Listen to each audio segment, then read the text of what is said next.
Hello friend. स्वागत है आपका हमारे यूट्यूब चैनल टेक्नोलॉजी गुरुजी में।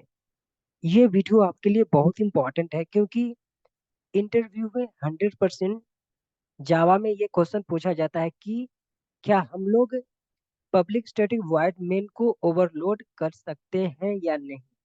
ये 100% इंटरव्यू में क्वेश्चन पूछता है। तो इस वीडियो में हम लोग इस चीज को डिटेल में देखेंगे।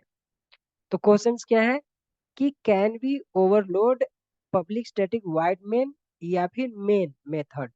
ठीक है, तो चलिए आगे देखते हैं।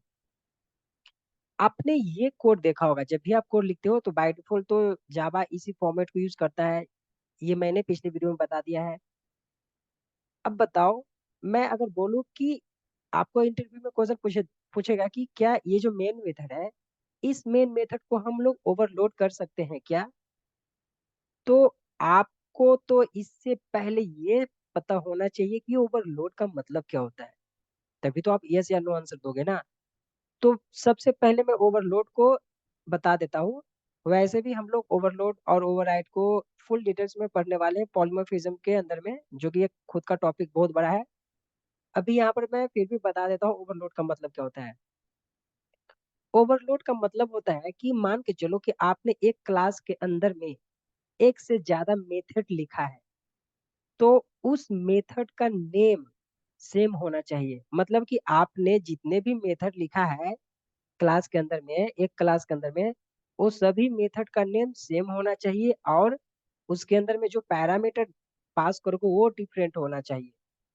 उसी को बोलते हैं मेथड ओवरलोडिंग। जैसे मान के चलो कि हमने एक मेथड ये लिया, ठीक है।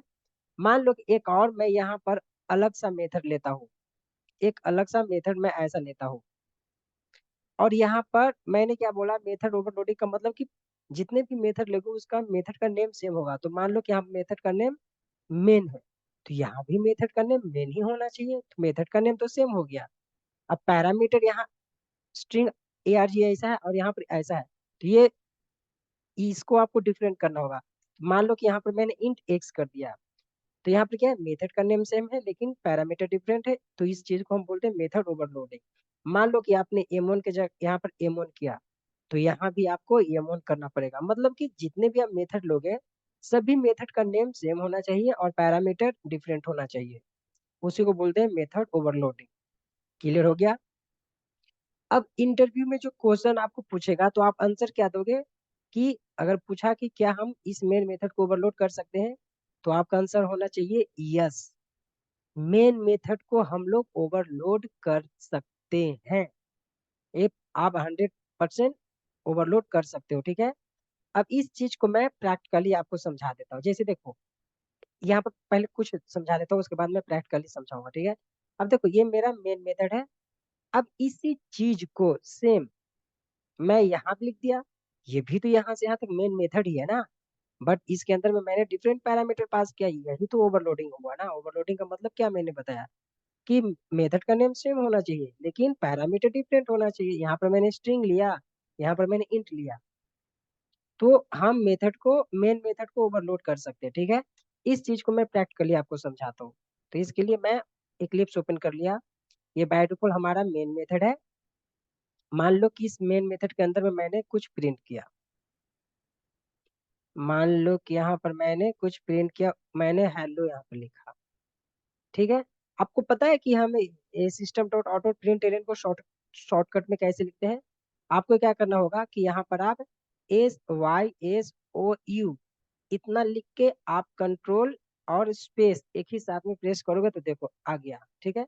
तो ये शॉर्टकट तरीका होता है क्लिप्स में हम system dot out print LN को लिखते हैं। अब ये मेरा एक मेन मेथड हो गया। अब मैं इसी चीज को ऊपर ऐसा लिखता हूँ, ऐसा। और यहाँ पे ये तो मेन में ये ओवरलोड नहीं हुआ। अब इसके अंदर में हम पैरामीटर चेंज करेंगे ना, तभी तो हम बोल सकते हैं ना ओवरलोड। ओवरलोड का मैंने मतलब क्या बताया कि पैरामीटर डिफरेंट होना चाहिए। मान लो कि इसका मैंने एक्स दे दिया, ठीक है, और इसके अंदर मैंने लिख दिया ओके। अब देखो यहाँ पर मेथड ओवरलोड हो रहा है, मेन मेथड दोनों का मेन मेथड सेम है, इसके अंदर में पैरामीटर डिफरेंट है, ये पैरामीटर डिफरेंट है।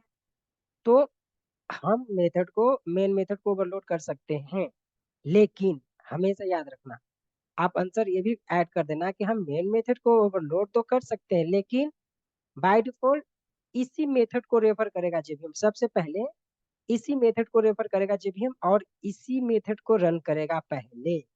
मतलब कि जिस मेन मेथड के अंदर में ये पार्ट लिखा हुआ रहेगा स्ट्रिंग एज अ आर्गुमेंट्स, तो इसी मेथड को पहले कॉल करेगा जेवीएम।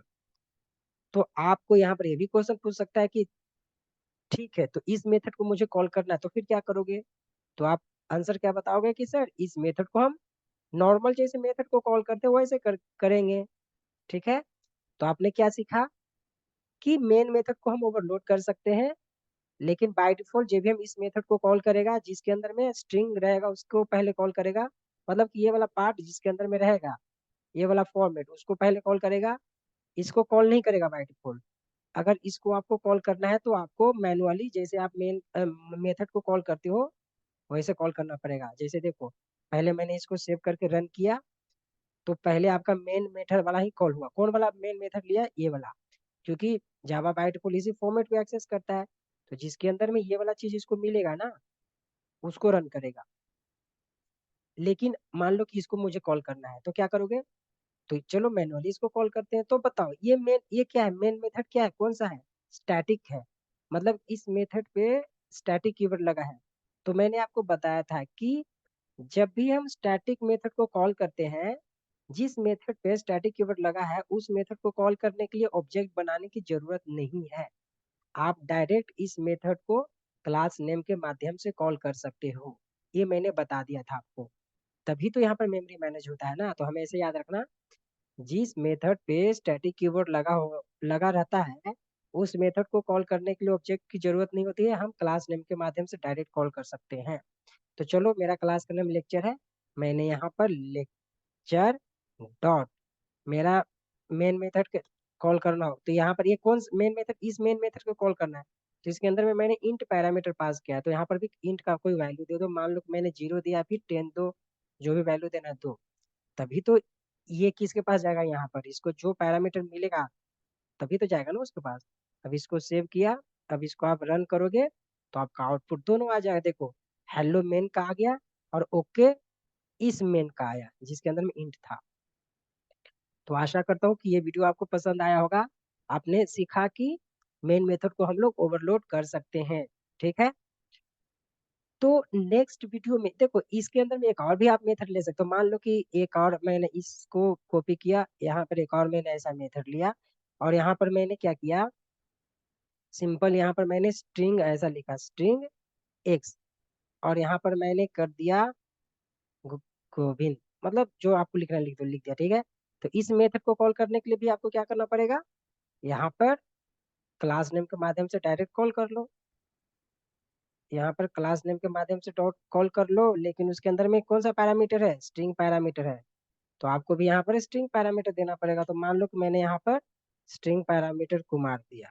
ठीक है, अब ये वाला किसको कॉल करेगा? ये वाला इस मेथड को कॉल करेगा और आपके अंदर में जो आपने प्रिंट किया उसको कॉल कर देगा। ठीक है, अब इसको मैं रन करता हूँ, आपका आउटपुट आ जाएगा। देखो, आ गया आउटपुट। तो आप 100% कॉन्फिडेंस के साथ बोलना कि मेन मेथड को हम लोग ओवरलोड कर सकते हैं। ठीक है, नेक्स्ट वीडियो में हम लोग पढ़ेंगे कि क्या हम लोग मेन मेथड को ओवरराइड करेंगे या नहीं करेंगे। अगर करेंगे या नहीं करेंगे या और अच्छे इंटरव्यू क्वेश्चन पढ़ेंगे तो नेक्स्ट वीडियो में हम लोग देखेंगे। इस वीडियो में इतना ही, मिलेंगे नेक्स्ट वीडियो में। धन्यवाद।